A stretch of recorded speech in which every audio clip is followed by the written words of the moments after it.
Tu n'as rien à faire ici, ma petite, a dit mon frère lors de la réunion. De vrais chirurgiens seulement, pas des petites filles qui jouent au docteur. Le silence s'est fait dans la pièce. Puis le chef est entré, l'a ignoré, et a prononcé son nom, docteur Rousseau, la parole est à vous. Allez lui sauver la vie. De vrais chirurgiens seulement, a dit mon frère, assez fort pour que tout le pont d'observation du bloc opératoire l'entende. Pas des petites filles qui jouent au docteur. La pièce n'a pas éclaté de rire comme on le voit dans les films. C'était pire que ça. Le silence s'est fait. Ce silence particulier où 30 personnes regardent leurs chaussures, reconnaissantes de ne pas être à ma place. Mon père, chef de chirurgie à l'hôpital Saint-Augustin, se tenait au bout de la table de conférence, les bras croisés, et ne disait absolument rien. Son silence était un langage à part entière, et je le parlais couramment depuis toujours. J'avais 29 ans. J'étais sorti major de ma promotion de la faculté de médecine de Paris-Cité. J'avais terminé mon internat de neurochirurgie en 6 ans au lieu de 7. Et j'étais là, dans l'hôpital que mon grand-père avait fondé et le service que mon père dirigeait. Mon frère aîné, un homme qui avait échoué à son examen de certification professionnelle à 2 reprises, me disait que je n'avais pas ma place ici. J'ai ramassé mon dossier. J'ai redressé ma blouse blanche et je suis parti. Je n'ai pleuré qu'une fois arrivé au parking souterrain. Et même là, je ne me suis accordé que 90 secondes. J'avais appris il y a longtemps que le chagrin, comme tout le reste dans le monde de mon père, devait être programmé et contenu. Mon nom est docteur Clémentine Rousseau et voici comment j'ai disparu et ce qui s'est passé le jour où ils ont réalisé mon absence.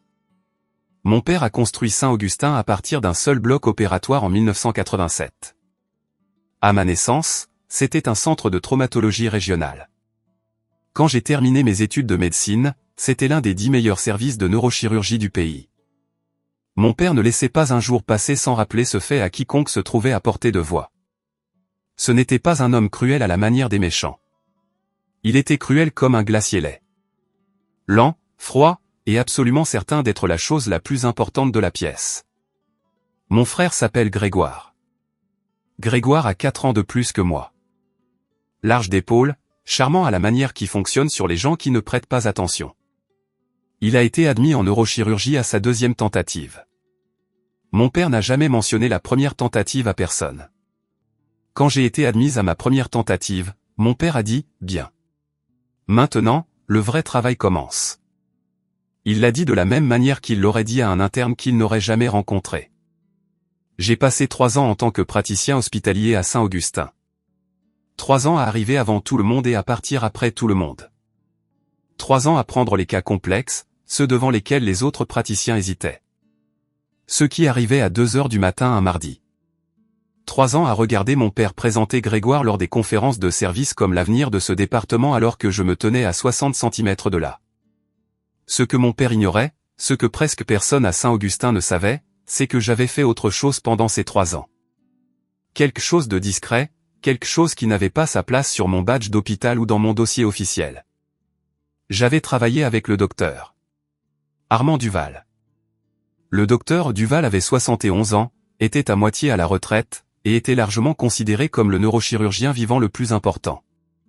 Il n'avait pas de présence sur les réseaux sociaux. Il n'assistait pas aux conférences pour être photographié. Il avait passé les 8 dernières années à travailler sur un protocole de cartographie chirurgicale pour les tumeurs inopérables du tronc cérébral, le genre de cas que les autres chirurgiens renvoyaient chez eux avec des brochures sur les soins palliatifs.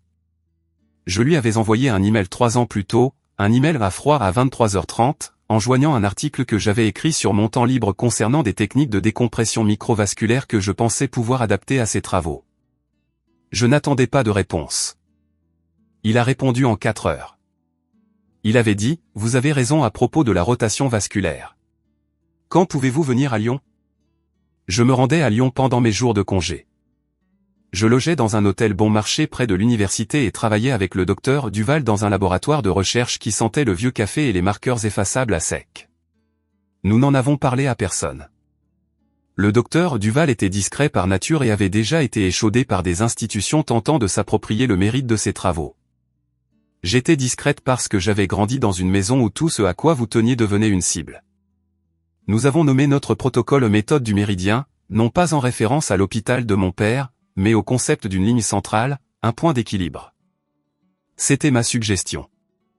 Le docteur Duval avait ri et dit, « Vous êtes sentimental pour une ingénieure. » Cela me convenait parfaitement. De retour à l'hôpital, les choses empiraient.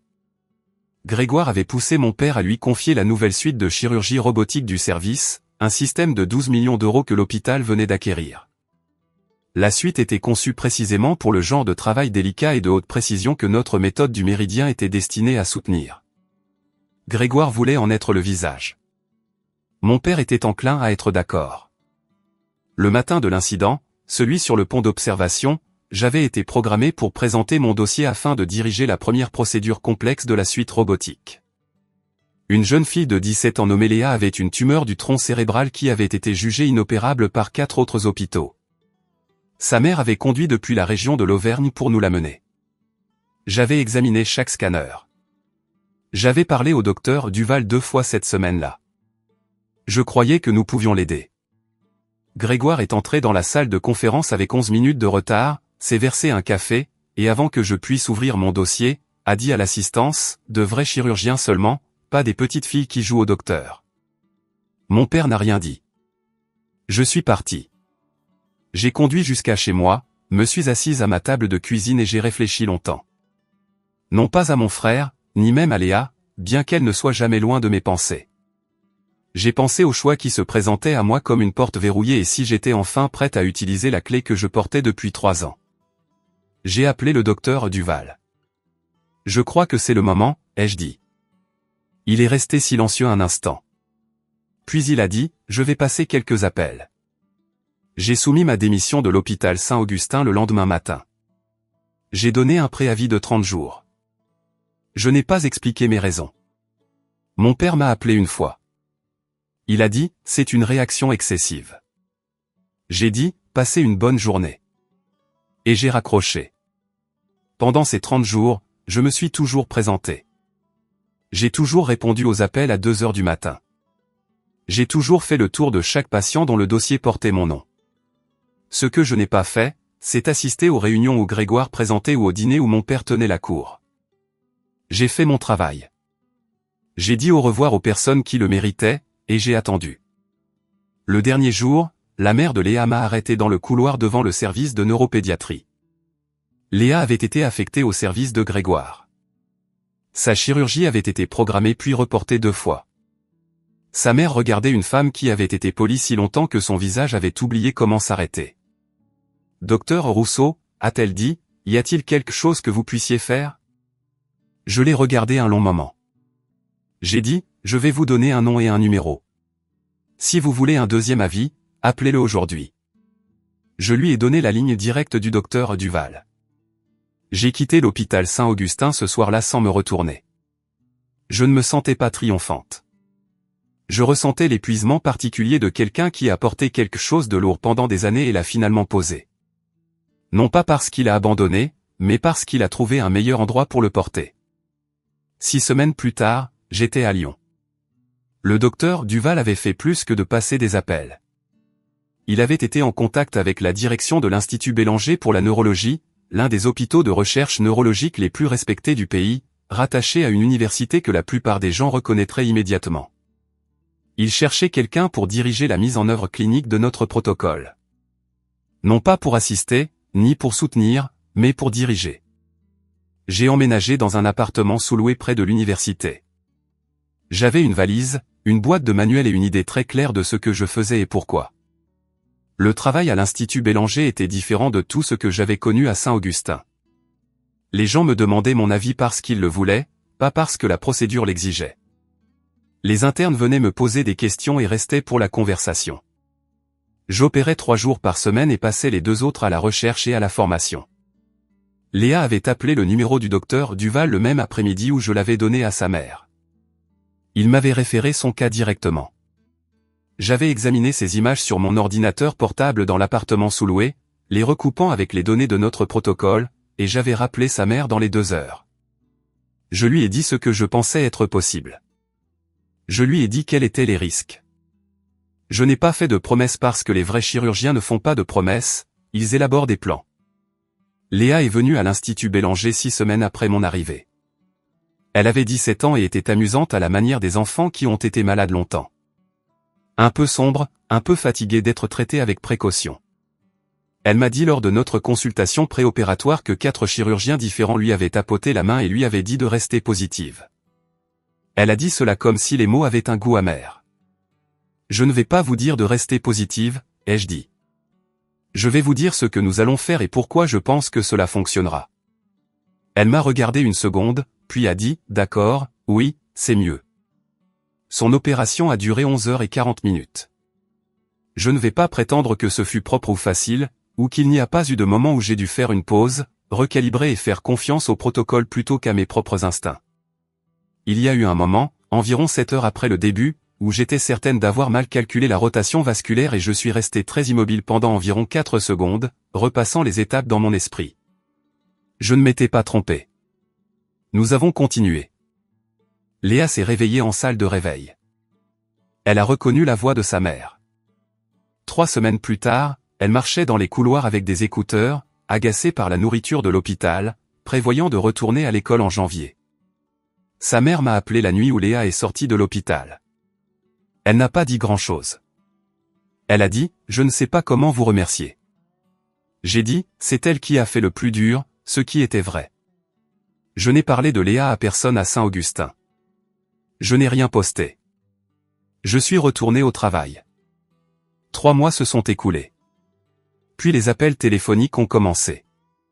Le premier est venu d'une journaliste d'une publication professionnelle médicale.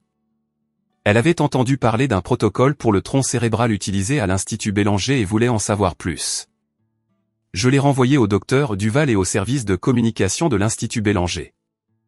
2 semaines plus tard, un portrait est paru dans la publication. Il portait sur le protocole.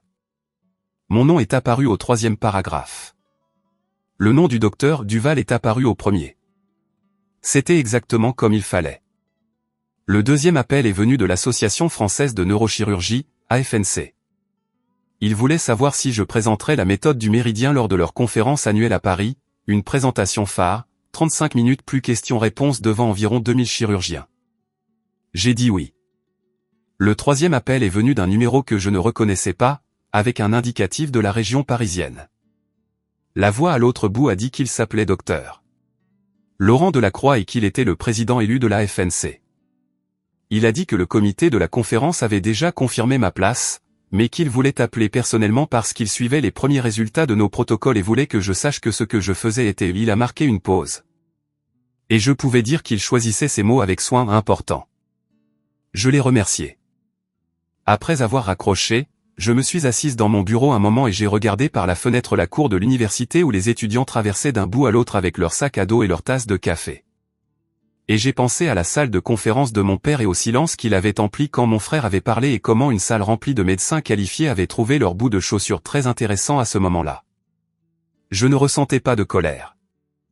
Je me sentais étrangement comme quelqu'un à qui on aurait donné la réponse à une question qu'il avait depuis longtemps cessé de poser. Je n'ai pas appelé mon père. Je n'ai pas appelé Grégoire. Ma mère m'a appelé, cependant. Elle a appelé un mardi soir, ce qui était inhabituel. Elle appelait généralement le dimanche, des appels brefs, des conversations qui restaient soigneusement en surface. Mais elle a appelé un mardi et elle semblait différente. Un peu déséquilibrée. Ton père a vu quelque chose, a-t-elle dit. Dans une revue, ton nom. D'accord, ai-je dit. Il n'a rien dit au dîner, mais il l'a vu. J'ai attendu. Grégoire est candidat au poste de chef de service adjoint, a-t-elle dit, l'examen est le mois prochain. J'ai dit que je savais. En fait, non, mais je soupçonnais que c'était en préparation depuis longtemps. J'ai dit, ça n'a rien à voir avec moi. Il y a eu une pause. Puis ma mère a dit très doucement, ça pourrait. Le docteur Delacroix est au comité de sélection, le docteur Laurent Delacroix, le président élu de la FNC qui m'avait appelé personnellement 3 semaines plus tôt pour me dire que mon travail était important. Je veux être prudente ici car je n'avais pas planifié cela. Je veux être précise à ce sujet. Je n'avais pas orchestré une situation où les ambitions de mon frère entreraient en collision avec ma propre visibilité. J'avais simplement fait mon travail et le monde, à son propre rythme et pour ses propres raisons, avait commencé à prendre note.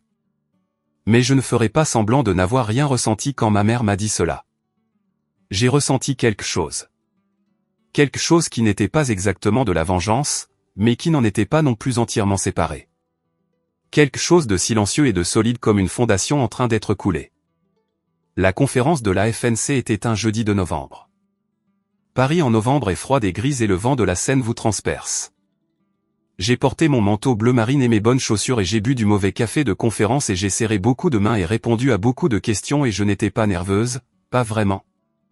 Parce que j'avais fait le travail et le travail était réel et c'était la seule chose qui m'avait toujours donné de la stabilité.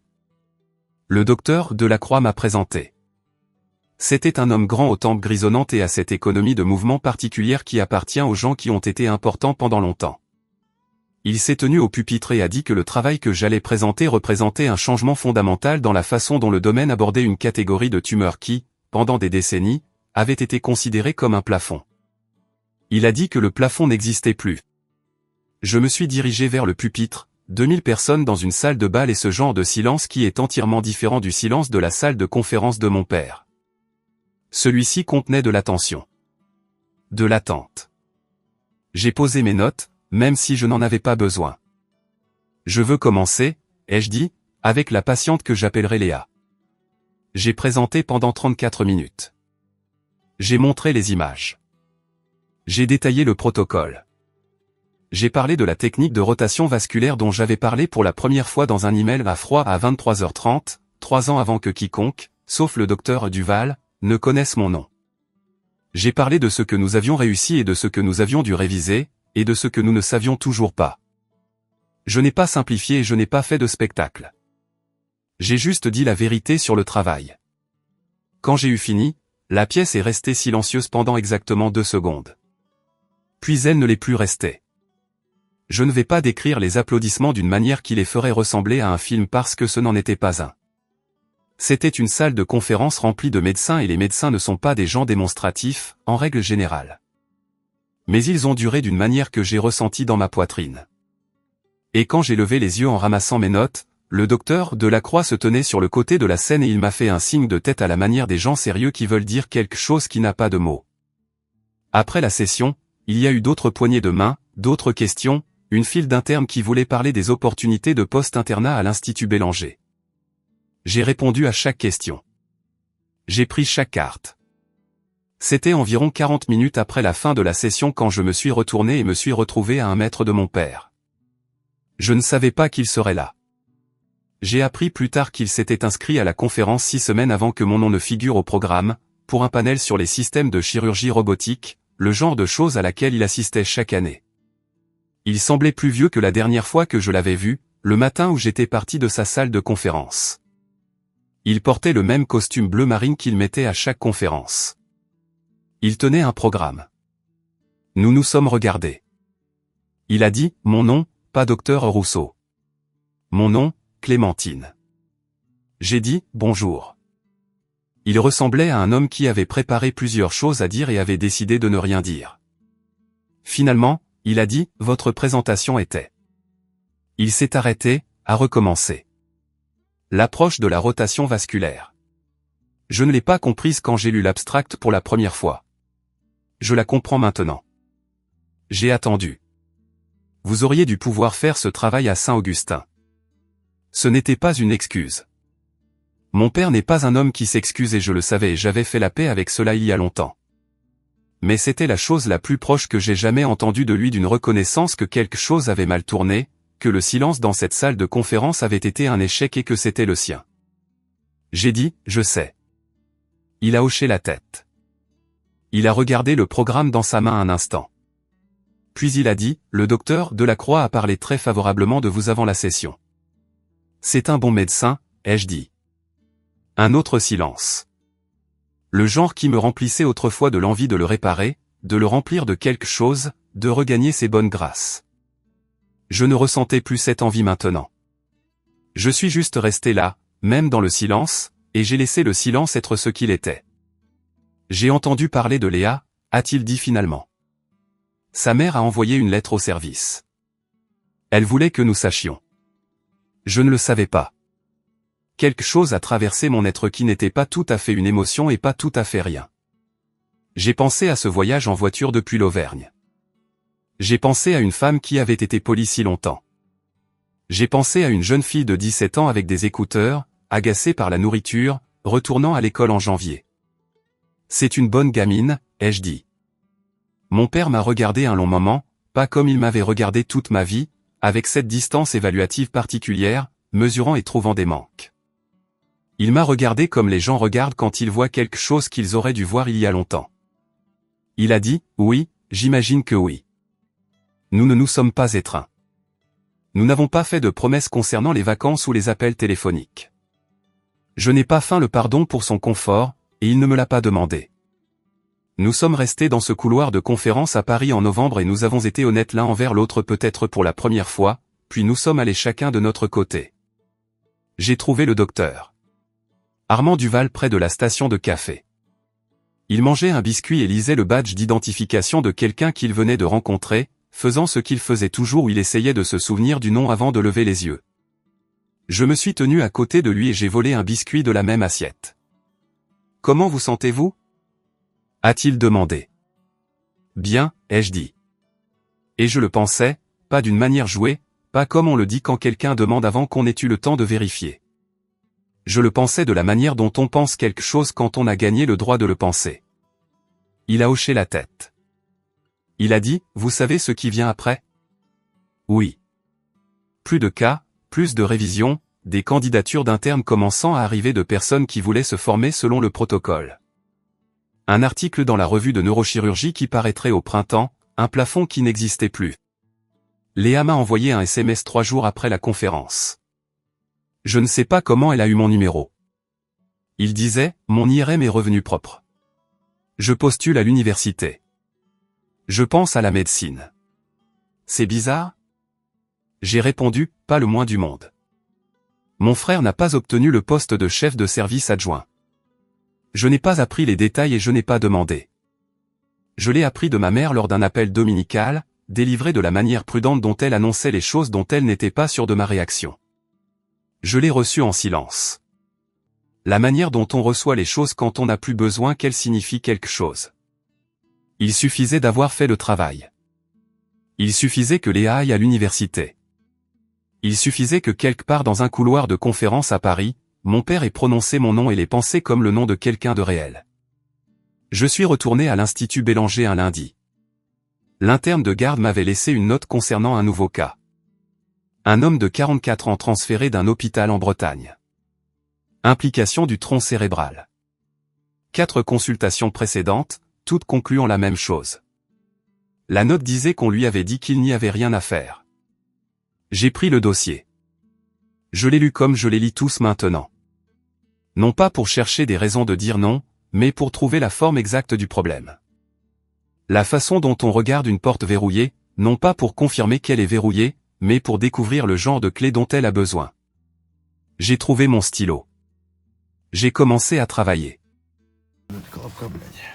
Его вот эту маленькую упругую попочку, блядь, отхлестаю просто. Да у колобка-то, блядь, попочка разорвется от здравого вывола-то, бля, пацаны. Так, сейчас я вас поставлю сюда. Как. Бороду выровнял, да вроде чутка да. Чуть-чуть да. Как вас сюда поставить?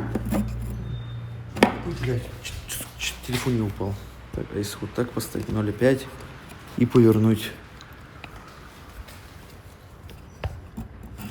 Алло, там, блядь, что, телефон не держится, что ли, сверху? Или что, я не могу понять.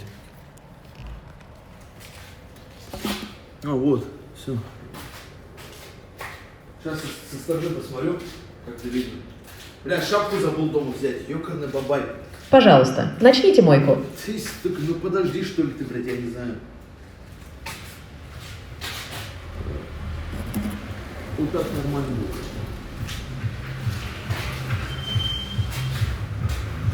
Он смело только на экране, когда я возьму его мужские руки. Блядь, ты же был со мной, блядь, ты же ничего не делал. Колобок, блядь, ты же когда в реальную жизнь уходишь, ты же клавиатуру с собой не берешь. Так, оплатить, да, надо?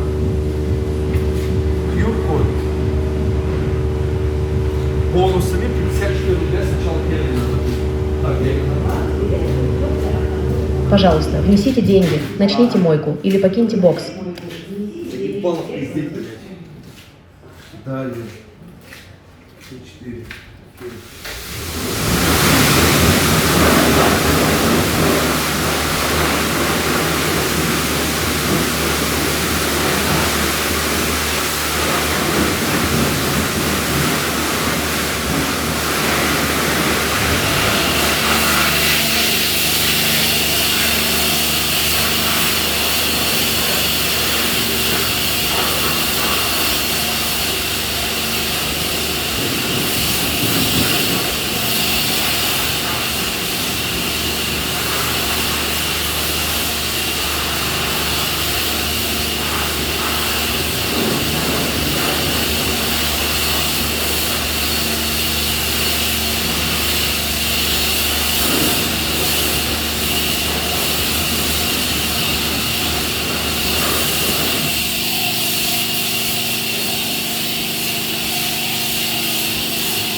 Денежные средства закончились. Пополните терминал, чтобы продолжить, или процесс мойки будет закончен. Покиньте бокс, блядь, сука. Что, не видишь, что, блядь? Стою, блядь. Жду, блядь, ёбаный рот.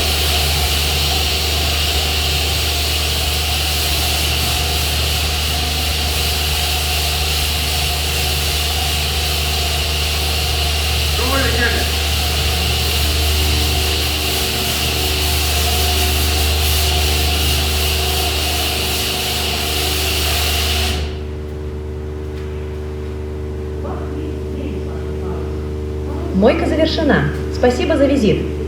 Внимание! В теплое время года протирайте свой автомобиль на улице, чтобы не задерживать следующих посетителей. Ёбаный рот, блядь. Не теплое время года, блядь, не заебал мне мозг. Это нахуй теплое время года, блядь. +2 на улице.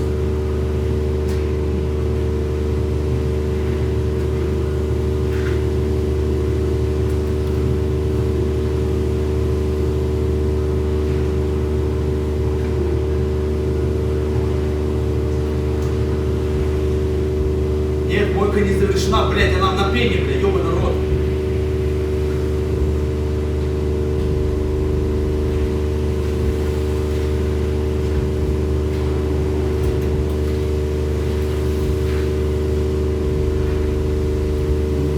Как 50? Карта.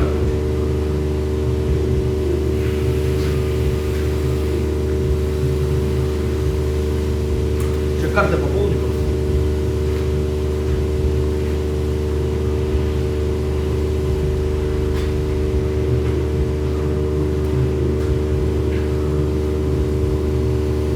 Карта не привязана, ёбаный рот, блядь, как карту привязать сюда?